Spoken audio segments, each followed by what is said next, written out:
नमस्कार दोस्तों, मैं स्मृति। हमारे इस ऑडियो बुक चैनल में आपका स्वागत है। हम जिस किताब से आज सीखेंगे उसका नाम है 50 positive habits to transform your life, जिसे माइकल चैपमैन ने लिखा है। वो ऐसे इंसान थे जो अपने सुधार के लिए हमेशा एक्साइटेड रहते थे। उन्होंने अतीत में की हुई गलतियों से सीखा और अपनी जिंदगी को ऐसे बदला कि उन्हें उस पर गर्व हो, और वो उन्हीं तरीकों को इस किताब की मदद से अपने पढ़ने वालों को बताना चाहते हैं। इस किताब में बहुत आसान 50 आदतों की एक लिस्ट दी गई है, जिसे इस्तेमाल करके आप अपनी जिंदगी को बेहतर बना सकते हैं। Fitness goals, mental habits, emotions, lifestyle, personal habits और डेवलपमेंट्स जैसी सभी क्षेत्रों को लेखक ने कवर किया है। इससे आपको आदतों को शुरू करने की जरूरत को समझने में मदद मिलेगी, और साथ ही आप जानेंगे कि कैसे इन आदतों से आपकी जिंदगी बेहतर हो सकती है। फिटनेस के लक्ष्य और आदतें। हमें मुख्य बिंदु से शुरुआत करनी होगी, वो है हमारी बॉडी। कुछ भी करने का कोई मतलब नहीं है अगर हमारी बॉडी हमारे माइंड के मुताबिक ना चले। बताए हुए तरीके आपको बॉडी को रीशेप और ताकत देंगे। रोज टहलना। चैपमैन सुबह उठते ही सबसे पहले चलने की सलाह देते हैं। कोई भी गतिविधि आपके शरीर में एंडोर्फिन्स जारी करेगी और आप ऊर्जावान महसूस करेंगे और दिन के लिए तैयार होंगे। अगर आप सुबह चल नहीं सकते हैं तो दिन के किसी भी समय फिट रहने की कोशिश करें। हो सके तो अपने लंच ब्रेक का इस्तेमाल करें। फैक्ट ये है, चलने से मूड अच्छा होता है। सक्रिय यानी एक्टिव रहना। हम हर दिन रुकी हुई सी जिंदगी जीते हैं, अपने डेस्क से बंधे रहते हैं, दूर के सफर के लिए अपनी गाड़ी में निकल जाते हैं, फिर हम घर आकर सोफे पर बैठते हैं। लेखक दिन भर सक्रिय रहने पर जोर देते हैं। अगर आप डेस्क पर काम कर रहे हैं तो भी कुछ देर में उठते रहे, ऑफिस के आसपास घूमें। अगर आप अपने घर पर टीवी देख रहे हैं तो एड ब्रेक्स में यहाँ वहाँ चलें। थोड़े जंप लगाए या सीढ़ी चढ़े और उतरे। व्यायाम करना। चलना बहुत अच्छा होता है, पर आपको थोड़ी स्ट्रेंथ ट्रेनिंग भी करनी चाहिए। चेस्ट, जोड़ी और हाथों की एक्सरसाइज ओवरऑल हेल्थ के लिए बहुत अच्छी होती है। शुरुआत हल्के वजन से करें और जैसे जैसे आपकी ताकत बेहतर होती जाए उसे बढ़ाएं। इससे आपका मूड अच्छा होगा, बॉडी मजबूत होगी और आपका दिमाग तेज चलेगा। एक जगह पर जॉगिंग। एक और आसन सा त्रिकोण है। टीवी देखते हुए या खाली समय में एक ही जगह पर जॉगिंग करें, जैसे ट्रेडमिल। ऐसा रोज करें। बेडरूम गतिविधि। अपने चाहने वालों के साथ ज्यादा वक्त गुजारें। नियमित प्यार करने से तनाव से आराम मिलता है और ये शरीर को बीमारी से भी आराम दे सकता है, क्योंकि इससे आपका इम्यून सिस्टम लंबे समय के लिए बेहतर हो जाता है। एक आदत ढूंढना। चैपमैन मानते हैं कि कोई शौक ढूंढने से आपका जीवन सुधरता है। ऐसा कुछ ढूंढें जो आप रोज कर सके और जिससे आप बेहतर बने। ये स्वास्थ्य संबंधी भी हो सकता है या नहीं भी, पर ध्यान रहे कि उसमें आप अपनी सफलता को नाप सके। अपनी ग्रोथ देखने से आपको बहुत विश्वास मिलता है और आपको नई चुनौतियां से टकराने का साहस मिलता है। दूर पार्क करना। कितनी बार आप कार को पास में पार्क करते हैं? आपको अपने वर्क प्लेस या जहाँ भी आप जा रहे हो वहीं से जितना दूर हो सके उतना दूर पार्क करनी चाहिए। इस तरीके की प्राकृतिक एक्सरसाइज आपके स्वास्थ्य और मूड को अच्छा रखेगी।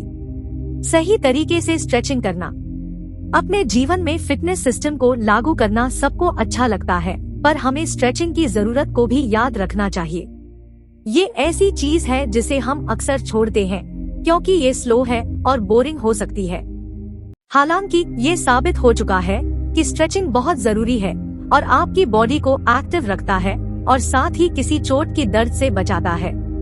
सुबह नहाने या उठने के बाद 5 मिनट की स्ट्रेचिंग से ज्यादा फिट बने। हाथ मिलाना। अगर आप एक्सरसाइज रूटीन को अपनाने की कोशिश में नाकाम रहते हैं तो एक टीम या दोस्त को ढूंढें। कोई ऐसा जिसके साथ आप व्यायाम कर सकें। किसी के साथ जाना आपको अपने बिस्तर से निकलकर बॉडी को हिलाने में मदद करेगा। आपको महसूस होगा कि दोस्तों के साथ कसरत करने से आपकी सेहत बेहतर होगी। व्यायाम को मजेदार बनाएं। एक्सरसाइजेस घर के किसी दूसरे काम जैसी नहीं होना चाहिए। अगर ऐसा है तो आप बराबर तक ऐसा नहीं कर पाएंगे। अगर जिम जाना, वजन उठाना बोरिंग है तो ऐसा मत कीजिए। आप ऐसे गानों की प्लेलिस्ट का इस्तेमाल कर सकते हैं जिससे आपको प्रेरणा मिले। अगर आपको आउटडोर खेल खेलना या टेनिस खेलना पसंद है तो इसे अपनी एक्सरसाइज रूटीन का पार्ट बनाएं। चाहे कुछ भी हो, जब तक हिलडुल रहे हैं आपके लिए बेहतर है। जो आपको पसंद हो वो करने से आप खुश रहेंगे और उस पर टिके रहेंगे। मानसिक आदतें। नकारात्मकता के खिलाफ लड़ने और सकारात्मक बनने में दिमाग ही बीच में आता है, इसलिए अपने दिमाग से लड़े और बड़े बदलाव लाए। दिए गए तरीकों से सकारात्मक मानसिक आदतें बढ़ेंगे। नकारात्मकता देख रहे हैं। चैपमैन का मानना है कि दुनिया को आपके देखने के नजरिए का आपके जीवन पर गहरा असर पड़ता है। अगर अभी आप हर चीज को नेगेटिव तरीके से देखते हैं, यह मानसिक बदलाव करने और जीवन में सकारात्मकता और आनंद की तलाश करने का समय है।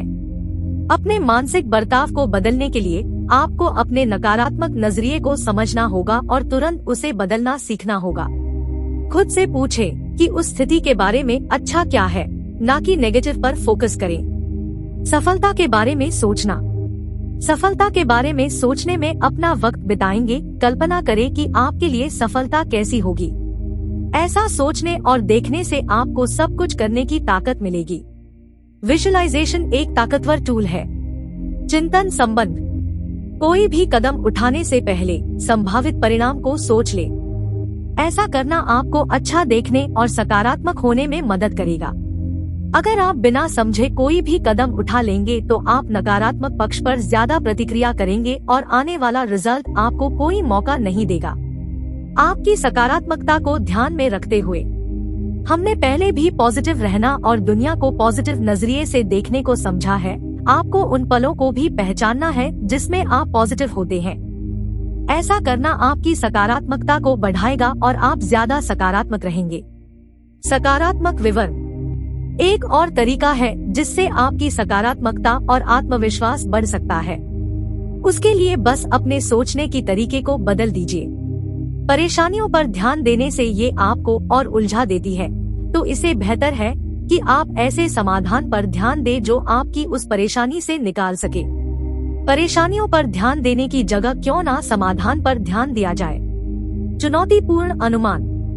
अपनी सफलताओं को स्वीकार करना, कल्पना करना खतरनाक भी हो सकता है। हम सबने जीवन में कम से कम एक बार जरूर धोखा खाया है, कुछ ऐसी कल्पना करके जो गलत साफ हुई है।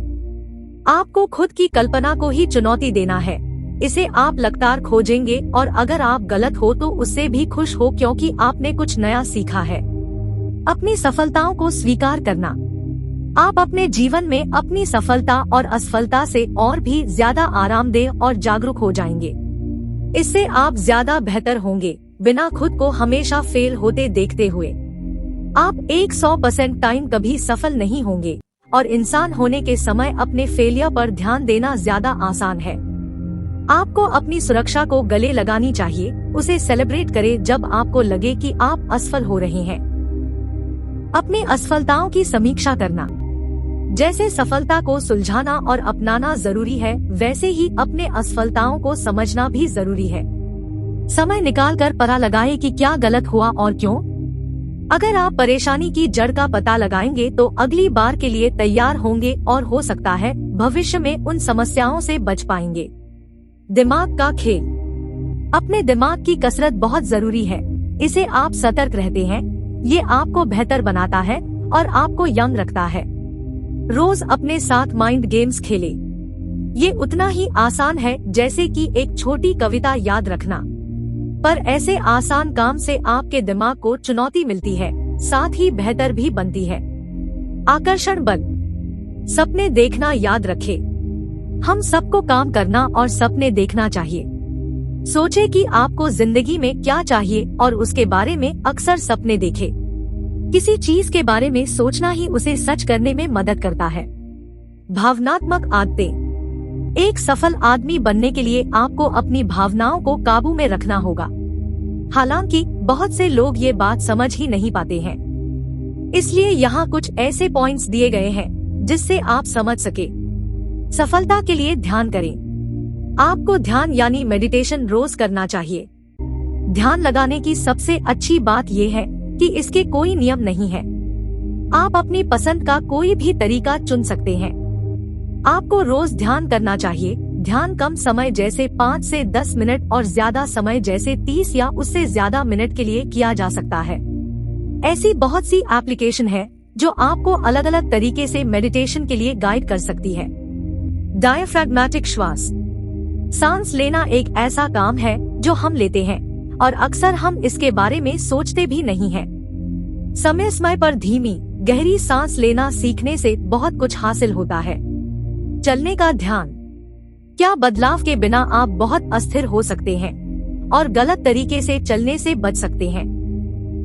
इस तरीके के ध्यान से बहुत व्यस्त होने पर भी आपको मानसिक स्पष्टता आसानी से मिलती है। भावनाओं की पहचान। अपनी भावना से घबरा जाना बहुत आसान है, पर आपको अपनी भावना को समझना चाहिए ताकि हम अपनी स्थिति को बेहतर समझ सकें। जब आपको स्ट्रॉन्ग इमोशन महसूस हो तो उसे समझने के लिए 4 से 5 शब्द ढूंढें। पता लगाएं कि आपको वैसा किस वजह से और क्यों महसूस हो रहा है। ऐसा अक्सर करते रहने से आप खुद के बारे में बहुत कुछ सीखेंगे। दृष्टिकोण को एक साथ रखना। अक्सर चीज बहुत बुरी हो सकती है या कभी वो एक इमरजेंसी की तरह आ सकती है। आपको चीजों को एक प्लान के अनुसार रखने के लिए वक्त निकालना चाहिए। अपनी दुनिया को खुले नजरिए से देखें। क्या यही दुनिया का अंत है? हाँ, बस जैसा आपने नहीं सोचा था वैसा होगा। ऐसा करने से आप स्थितियों को बेहतर तरीके से काबू कर पाएंगे। 5 मिनट का ब्रेक। कंप्यूटर के आगे बैठना या घंटों एक ही किताब में घुसे रहना किसी के लिए भी अच्छा नहीं होता है। आप अपना ध्यान केंद्रित करेंगे, फोकस करेंगे और आपके काम करने की क्षमता भी कम होने लगेगी। दिन भर में 5 मिनट के ब्रेक लेते रहें। जो भी आप कर रहे हैं उससे कुछ देर के लिए दूर बनाएं और अपने लिए कुछ वक्त निकालें। जब आप अपने काम पर लौटेंगे तो आप रिफ्रेश फील होंगे। आप क्या खा रहे हैं? हम सबने ये सुना है कि हम जो खाते हैं हम वैसे ही होते हैं। आपको अच्छा खाना बहुत जरूरी है। खाने से आपके मूड का बहुत गहरा नाता है। ढेर सारे फल सब्जी खाएं। अगर आप अपनी बॉडी को सही खाना देंगे तो आप मजबूत और खुश महसूस करेंगे और काम में आप बेहतर परफॉर्म कर पाएंगे। हम जैसा खाते हैं वैसा ही हम फील करते हैं। जिसे भी आपको बुरा लगे ऐसा कुछ ना खाएं। नकारात्मक भावनाओं को संभालें। ये जरूरी है कि हम कभी ना कभी दुखी जरूर होंगे। हमेशा खुश रहना मुमकिन नहीं है। इसलिए जब भी आप दुखी हो ये याद रखें कि ये भावनाएं स्थायी नहीं है। ये कुछ देर के लिए है और ये गुजर जाएगी। इसको देखा न करें, उसका सामना करें और जल्दी ही आपको दूसरी और रोशनी दिखने लगेगी। बाहर बैठना। लेखक ने बाहर खुली हवा में जाने की जरूरत पर भी जोर दिया है। सबको बाहर जाकर गुलाबों की खुशबू को सूंघना और पक्षियों को सुनना चाहिए। इसको बिना किसी व्याकुलता जैसे मोबाइल फोन के बिना करने की कोशिश करें। अपने आसपास के माहौल में खो जाएं और कुछ देर के लिए हकीकत को भूल जाएं। मानसिक पुनर्निर्देशन रीडायरेक्शन। क्या आपने खुद को हमेशा पहले नेगेटिव साइड देखते देखा है? आप दुख और गुस्से में ही रहेंगे और कभी ध्यान नहीं देंगे कि नकारात्मक क्यों जीतता है। अगर आप इसे बदलना चाहते हैं तो अपनी नकारात्मकता को चुनौती दें और ऐसी नकारात्मक सोच का समाधान करें। जीवन शैली की आदतें। इस अध्याय में हम समझेंगे कि मूल्यों की इतनी जरूरत क्यों है। कुछ लोग अच्छे लाइफस्टाइल की आदतों पर ज्यादा ध्यान नहीं देते हैं, पर ये एक ध्यान देने वाला चैप्टर है। अच्छी आदत से आप लगातार अपने लाइफस्टाइल को बेहतर बना सकते हैं। इन आदतों से आप अपनी प्रोडक्टिविटी को बेहतर कर सकते हैं। आपके मूल्य क्या है? अपने मूल्यों को समझें। इन्हीं मूल्यों को आपके लिए हुए फैसलों और उठाए गए कदमों को आकार देना चाहिए। अगर आपके लिए गए फैसला आपके मूल्यों में फिट बैठे हैं तो आप मानसिक तौर पे और ताकतवर बनाएंगे और अपने लक्ष्य सपनों को पाने की और मेहनत करेंगे। आपका जुनून क्या है? अपने जुनून का पता लगाना जो आपकी जिंदगी बदल सकता है। अगर आप समझे कि आपको क्या मोटिवेट करता है तो आप खुद को थोड़ा बेहतर समझ पाएंगे। इससे आपकी प्लानिंग और फैसला लेना भी बेहतर होगा। एक विजन बनाना। हम विजुअलाइजेशन के बारे में पहले ही बात कर चुके हैं। आपका अपना विजन, एक क्लियर सपना होना बहुत जरूरी है। ये इस बारे में हो सकता है कि आप क्या बनना चाहते हैं या कहां पहुंचना चाहते हैं। प्रेरणा के लिए आपको खुद को देखना चाहिए। अगर आप खुद को कभी हारा हुआ महसूस करें तो पीछे देखें और उस वक्त को याद करें जब आपने खुद को बेहद सफल महसूस किया था, जब आपने कुछ हासिल किया था। उस एहसास को याद करें और उसे आगे बढ़ाने में इस्तेमाल करें। सफलता तक पहुंचने को ही अपना मिशन बना ले। चुनौतीपूर्ण विश्वास। जैसे हम अपनी धारणाओं को चुनौती देते हैं, वैसे ही हमें अपनी मान्यताओं पर सवाल उठाना चाहिए। आपको ऐसे आदमी से तर्क करना चाहिए जो आपसे अलग विश्वास रखता हो। समझे कि क्या उनकी बात में दम है या आप अब भी अपने विश्वास पर ही कायम हैं। अपने आप से लगातार सवाल पूछे ताकि आप आगे बढ़ते रहें। जाने दो, हम सब अपनी लाइफ ज्यादा से ज्यादा खरीदने के लिए मजबूर है। हम अक्सर अपनी खरीदारी हुई चीजों में ही अपनी पहचान को छुपाते हैं। साथ ही हम इन चीजों को खाने से डरते हैं, पर असलियत ये है कि ये सिर्फ चीज है। हर ऐसी चीज से चूका पाए जिसे आपको खुशी नहीं मिलती है। पता लगेगा कि आपको किसी चीज की असल में जरूरत है या नहीं, और जिसकी जरूरत नहीं है तो ऐसी चीजों को खत्म कर दे। स्वार्थी या निस्वार्थ, आपको ये चुनना है कि आने वाले भविष्य में आपका मतलब होगा या नहीं। आप अपने लिए सब कुछ नहीं कर सकते हैं। अगर आप मतलब नहीं बनाना चाहते हैं तो ऐसा तरीका ढूंढना मुश्किल है जिसे आप जैसे हैं वैसा होने में ही आपको सुरक्षित महसूस हो और आप ज्यादा पॉजिटिव फील करें। अपने आप को छोटा समझना। ऐसा कितनी बार होता है कि आप खुद को छोटा समझते हैं। लोग अपने नकारात्मक नजरिए की वजह से अक्सर अपने टैलेंट को कम समझते हैं। लेखक कहते हैं कि पहले वो हमेशा दूसरे लोगों के बारे में पहले सोचते हैं, पर वो सलाह देते हैं कि आपको ऐसे चीज चुननी चाहिए जो आपको पसंद हो, ना कि दूसरे लोगों को। बहानों को हराना। हमारे दिमाग की सबसे बड़ी तकलीफ ये है कि वो फेल होने से बचने के लिए बहाने बनाती है। इसको बदलने के लिए अपनी असफलताओं पर ध्यान दें। जब आप अपनी खामियां ढूंढ पाएंगे तो आप और ज्यादा आरामदायक और सकारात्मक बनेंगे। बनाना, प्रतिक्रिया नहीं करना। नेगेटिविटी को हैंडल करने का तरीका है क्रिएट करना। उस एनर्जी को अच्छे के लिए इस्तेमाल करें। इसे आपको एक प्रतिक्रिया को सोचने समझने का वक्त मिलता है। कहाँ क्या गलत हुआ इसे जानने की सोच में खुद को डूब जाने का वक्त दे। व्यक्तिगत आदतें। इस सेक्शन में हम कुछ ऐसी हैबिट्स के बारे में जानेंगे जिन्हें आप अपना सकते हैं। ये सभी खाते मुख्य रूप से आपके ऑफिस या बिजनेस के काम के आधार पर बनाई गई है। अपने दिन को आसान बनाना। अपनी बेकार चीज को खत्म करने को लेकर हम पहले ही बात कर चुके हैं। आप इस मानसिकता को अपनी जिंदगी और अपने दिनों में भी इस्तेमाल कर सकते हैं। अपने दिनों को सरल या आरामदायक बनाने की जितनी हो सके उतनी कोशिश करें। कोई भी काम ना आने वाली चीज को हटा दे जो आपको भटकाती है। बेकार के काम को करने में जो आप समय खराब करते हैं उसे कम करें। उत्पादक रूप से जीना और काम करना ही आपका अंतिम लक्ष्य होना चाहिए। अपने लक्ष्यों की स्थापना। कुछ लक्ष्यों को बनाना बहुत जरूरी है। आपको सबसे कठिन और चुनौतीपूर्ण गोल पर पहले ध्यान देना चाहिए। आपके जीवन के अलग अलग इलाकों में भी लक्ष्य हो सकते हैं और आप चाहेंगे कि छोटे और आसान गोल को पहले पाए पर ज्यादा कठिन गोल से शुरुआत करें और आगे बढ़े। बाद में आपने अपने किए काम के लिए आभारी लेंगे। एक परियोजना प्रोजेक्ट की शुरुआत। एक योजना और लक्ष्य का होना प्रेरित रहने का सबके बीच तरीका है। आपको लगातार प्लान बनाते रहना चाहिए, साथ ही अपने गोल भी सेट करना चाहिए। याद रहे, ऐसा कुछ जरूर होना चाहिए जिस पर आप रोजाना काम कर सके और अपना सुधार देख सके। रोज उठे, अपने प्लान पर काम करने के लिए तैयार रहे और जब तक वो पूरी ना हो जाए तब तक रुके नहीं। विकासशील आदतें। इन हैबिट से आप नेगेटिविटी से पॉजिटिविटी की तरफ जाएंगे, साथ ही आपके दिन ज्यादा प्रोडक्टिव हो जाएंगे। उदाहरण के लिए फोन को सिर्फ साइलेंट और उल्टा करके रख देने से आपका ध्यान हट जाएगा। उत्पादकता प्रोडक्टिविटी निर्धारित करें। क्या आप अपने काम में प्रोडक्टिव हैं? आप सभी को ये देखना चाहिए कि आप काम पर कैसा बर्ताव करते हैं।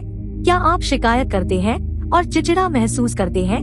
ऐसा आप क्यों महसूस करते हैं? समझे कि ऐसा क्या है जो आपको काम पर जाने से रोकता है। सफलता के लिए बैचिंग। बहुत से उत्पादक विशेषज्ञ सलाह देते हैं कि आपको एक जैसे कामों को एक साथ करना चाहिए। आप देखेंगे कि अपने काम को एक साथ करने से, जैसा ईमेल करना, आप उसे ज्यादा जल्दी कर पाएंगे और बहुत से ध्यान भटकाने से बचेंगे। आप एक लक्ष्य में ज्यादा तेज से काम कर लेंगे। अपनी प्राथमिकताएं बनाना। आपको लक्ष्य से जुड़ी अपनी प्राथमिकताएं निर्धारित करनी चाहिए। ऐसा करने से आपको ये समझ आएगा कि आपको रोज क्या करने की जरूरत है। आप अपना 3 सबसे जरूरी काम हफ्ते की शुरुआत में लिख ले और रोज ये काम करते रहे। पहले, जागना। प्रोडक्टिव एक्सपर्ट्स के हिसाब से सुबह जल्दी उठना सबसे प्रभावी चीजों में से एक है जो आप कर सकते हैं। सिर्फ 1 घंटा पहले उठने से आप अपने आप को कुछ ऐसा करने की अनुमति देते हैं जो आप अन्यथा नहीं करते। हर रोज सुबह थोड़ा जल्दी उठने की कोशिश करें। आप जो कर सकते हैं वो देखकर आप हैरान हो जाएंगे। थोक में काम करना। थोड़े वक्त के लिए काम करने से बेहतर है 3 से 4 घंटों के लिए एक बार में काम करे, साथ ही बीच में कम ब्रेक ले। इसे अपना रोजमर्रा की जिंदगी का हिस्सा बना ले। लंबे वक्त के लिए काम करें, इससे आप ज्यादा प्रोडक्टिव काम कर पाएंगे। ना कहना सीखें। खुद के लिए ज्यादा काम ले लेना और उससे परेशान हो जाना बहुत आसान है। आपको कुछ मौका पर ना करना भी सीखना चाहिए। याद रहे, आपको किसी कारण या बहाने की जरूरत नहीं है। अगर वो काम कुछ ऐसा है जिसे आपको खुशी नहीं मिलेगी तो बेझिझक उसे मना कर दे। अपनी लाइफ पर काबू पाकर आपको खुशी और आजादी का एहसास होगा। सभी आदतों का पालन करें। ये इस किताब की आखिरी आदत है और ये बताती है कि आपको आदतों में बार बार पढ़ना चाहिए ताकि आपको अपने को बार बार याद दिलाएं। ये किताब ना सिर्फ काम से जुड़ी आदतों के बारे में है, साथ ही ये पर्सनल आदतों के बारे में भी बताती है। इसके लिए ये किताब उन सभी के लिए है जो अपनी प्रोफेशनल या पर्सनल जिंदगी को बदलना चाहती है। Action steps. अभी से शुरू करने के लिए कोई 5 आदतें चुन ले। आदतों को रोजमर्रा की जिंदगी में काम में लाए और 30 दिनों तक करते रहें। 30 दिनों के बाद लिखें कि आपको कैसा महसूस हो रहा है। अगर शुरू की 5 आदतें सफल रही तो कुछ और आदतों को भी एक करके शुरू करें। मुझे उम्मीद है कि इस ऑडियो बुक से आपने निश्चित रूप से जीवन में अपनी शानदार सफलता के लिए बहुत कुछ सीखा होगा। धन्यवाद।